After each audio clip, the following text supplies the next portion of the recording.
Yeah, the reason why I ask too is I've talked with a few people. One guy never really looked into anything from, you know, ancient Mexico or Central America, and he said that the first time he did DMT, he was seeing all sorts of like Mayan symbolism and stuff like that. Mm. And I've heard another person similar experience, but with like Egyptian stuff. And I was just curious if you thought that maybe when our consciousness evolves, whatever that archetype or culture currently is what's reflective in that experience in that moment, or maybe that's where some of that culture comes from, is these altered states that then they bring into their culture and integrate it, kind of a thing.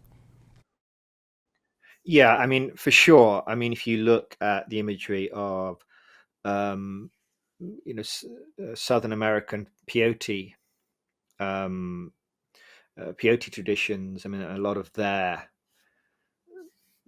clothing and their art. I mean, this is clearly comes from peyote vision, so that clearly happens. And I think um, the DMT experience, to me, doesn't, it seems to transcend culture in many ways. It seems to operate orthogonally to the current culture. Some would disagree on that, but I think it feels more likely, and again, I'm just speculating, that this is something that would be brought into a culture and would influence the culture and the kind of imagery that's left behind by certain cultures, rather than them producing the imagery and then seeing the same things in their vision. It makes sense in the opposite direction, that if they're having visionary experiences and seeing certain types of imagery, that would form the basis, perhaps of their religious traditions. I mean, certainly,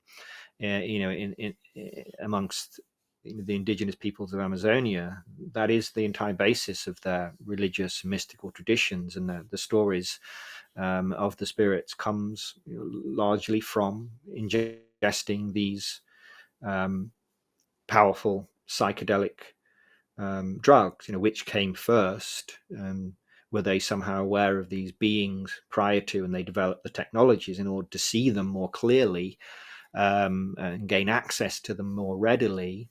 Or I imagine actually it's more of kind of these things operating in tandem in some way. I don't think it's as simple as, oh, they took a drug accidentally or something and saw visions and then decided, oh, these must be gods.